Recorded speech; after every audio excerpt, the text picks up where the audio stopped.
Thank you very much for that introduction, Michael. So I'd just like to begin by acknowledging the Coast Salish, Suquamish, and Duwamish peoples whose traditional territory we're currently in. Thank you to them for allowing us to gather here today.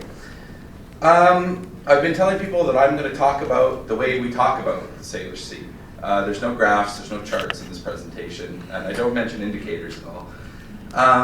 So this paper looks at the way in which a history of colonialism is or is not presented in public education about the Salish Sea and its communities. In the now seminal work, Interpreting Our Heritage from 1957 by Freeman Tilden of the U.S. National Park Service, the concept of public education at parks and museums is given serious consideration. Tilden describes interpretation as, quote, an educational activity which aims to reveal meanings and relationships through the use of original objects by first-hand experience and by illustrative media rather than simply to communicate factual information. We often hear the Salish Sea referred to as our, quote, shared waterway. In the following paper, I'd like to suggest that the idea of the Salish Sea being a shared waterway is an inaccurate one if we acknowledge the colonial past and the colonial present. Now I can see some faces. Colonial present. What does he mean by that? Well, decolonial theory argues that colonialism is not a process that's just relegated to the past. Rather, colonialism is understood as an ongoing process. In this paper and my work more generally, I take a decolonial approach to public interpretation. I argue that the ways in which we talk about the Salish Sea and the communities that surround it must address colonialism. The colonization of indigenous territory is part of a shared past and a shared present of North America. Of course, since time immemorial, the waterways that make up the Salish Sea have been shared by a plurality of indigenous peoples and nations. The idea that an international border should bisect these waters is obviously a recent one. In the article, Decolonization is Not a Metaphor, Eve Tuck and K. Wayne Yang argue that decolonization is rooted in the struggle for territory. Quote, settler colonialism is different from other forms of colonialism, and that settlers come with the intention of making a new home on the land, a homemaking that insists on settler sovereignty over all things in their new domain. Within settler colonialism, the most important concern is land, water, air, and subterranean earth. The fact that non-indigenous peoples, or settlers such as myself, continue to be a presence that demands control of land, water, and resources makes colonialism an ongoing and current process. This idea may make some people uncomfortable to think of ourselves as being part of colonialism in the present, and you may be quick to reject this idea. That's possible. Yet describing colonialism as ongoing is intended to make people uncomfortable. We have relegated colonialism to the past, yet it impacts indigenous peoples on a daily basis. With regards to public interpretation, cities, municipalities, state, provincial, and federal governments are all contributors to a discourse of history and ecology around the Salish Sea. Plaques, statues, sculptures, information panels, all detail life in and around the sea, and they're a common thing to encounter in our daily lives. So in this paper, I'm going to focus on municipal government. And Freeman Tilden argues that there are 6 principles for interpretation, and here principle 4 is instructive, that the chief aim of interpretation is not instruction, but provocation. Interpretation tells a story. And while there are certainly examples of interpretation that discuss the colonial past in a thoughtful way, these are often the exception to the rule.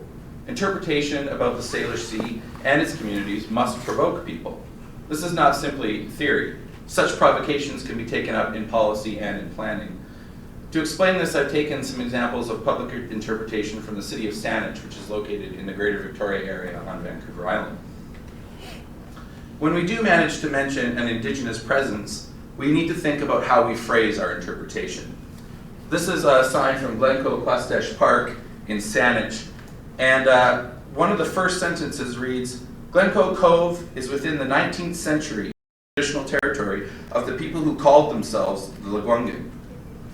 This sentence suggests to the visitor that the place on which they are now standing has ceased to become the territory of the Lekwungen people. It was only the territory in the 19th century. While the colonial legal system may interpret it this way, it is doubtful that the Lekwungen, or currently the Songhees peoples, no longer understand this area to be a part of their traditional territory. Moreover, this panel goes on to note that, quote, human beings interacted with the environment in a way so different from today. Indeed, settlers do not interact with the land in the way that indigenous peoples do. Yet, this one sentence ignores the ongoing efforts of the Songhees peoples to maintain their cultural practices and ways of knowing. They are simply dismissed as a historical fact. Next, I have an example of an interpretive sign from Gorge Park, also in Saanich. This sign wastes little time in getting to settler history. It starts, "For thousands of years, the Gorge Waterway provided First Nations with both shelter and sustenance." And then suddenly, it's 1843, and the founding of Fort Victoria. That was quick. These examples certainly do not demonstrate a shared existence or a shared waterway. Indigenous peoples are again left in the past. Suddenly, in 1843, their territories ceased to be. A decolonial approach to interpretation would not permit this narrative, and would acknowledge the continued presence of indigenous peoples and their territories. Those drafting interpretive information must make efforts to speak to indigenous territories as well as shared histories. At the bottom of this interpretive panel in Gorge Park, we can see an archival photo of war canoe races that once took place on the Gorge Waterway. Yet the photo here is devoid of any interpretation. The text above, which I had previously shown, gives only a passing mention to Coast Salish paddlers, celebrating, yes, of course, the Queen's birthday. In this way, the panel privileges settler history. Yet the war canoe races on the gorge were a popular cross-cultural event. The Royal BC Museum reminds us that the races were actually started by visiting Americans, shock, another erasure in favor of the Canadian nation-state, and that indigenous paddlers from across the Salish Sea actually gathered annually to race the canoes on the gorge. The races drew crowds from all over the Salish Sea, and they tell a story of coexistence. To tell the story of the war canoe races is to reject the idea that indigenous peoples exist only in a pre-colonial temporality.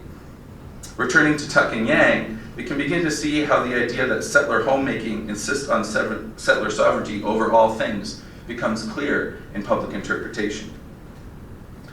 Settler sovereignty and claims to indigenous territory are presented as self-evident. It's simply natural. In this way, we can see that colonialism is presented as the past, and that indigenous peoples no longer have legitimate claims to territory.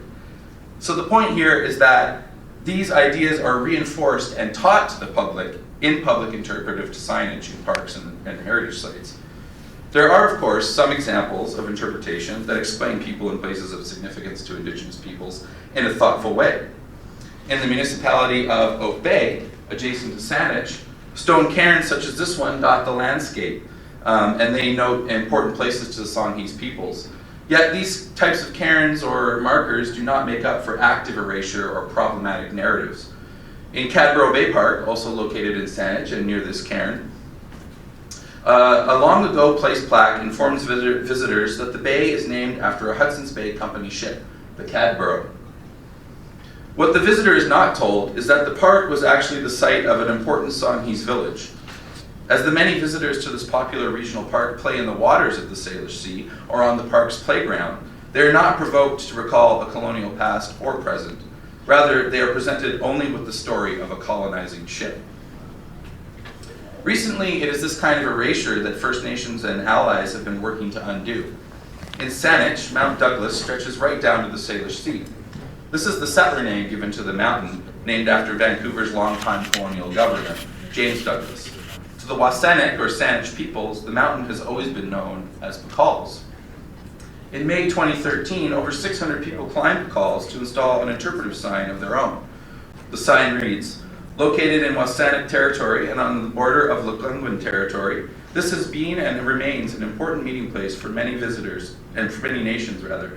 The reclamation of PKOLS to replace the colonial name Mount Douglas recognizes the nation-to-nation agreements negotiated here and supports ongoing efforts of Indigenous and settler people to restore balanced relationships to the lands they call home." The erection of this sign was a grassroots initiative. To the municipality of Saanich, the place remains known as Mount Douglas. Municipal interpretive signs make no mention of the name PKOLS. The movement to have the name PKOLS restored is one to be celebrated and encouraged. As I've tried to explain, the way in which we develop interpretation around the Salish Sea, and indeed across North America, demands a decolonial lens. Park and planning departments must work with Indigenous peoples to create public interpretation that provokes.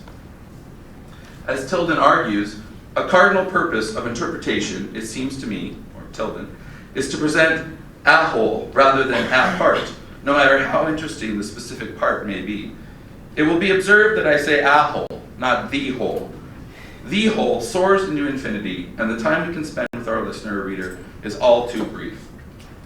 Yes, in a brief panel, we will never be able to present the whole of colonialism's past or present. Yet colonialism is, nevertheless, part of a whole. To speak of colonialism as a relic of the past, or to present Indigenous peoples as only existing in the past, encourages a narrative of settler domination and Indigenous erasure. Policymakers, elected officials, and staff responsible for the development of interpretive communications must keep the past and present of colonialism at the center of their analysis when dealing with sites of importance to Indigenous peoples. This does not mean that settler heritage or history must be discarded. As my intervention into the Gorge Park interpretive panel has tried to show, there is a way to explain settler history and Indigenous stories in a respectful and engaging way. This is also where the important role of social scientists or the humanities comes into play.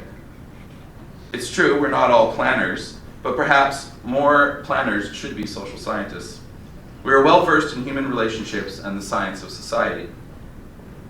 When developing interpretation about Indigenous peoples, there is no replacement for taking direction from their communities.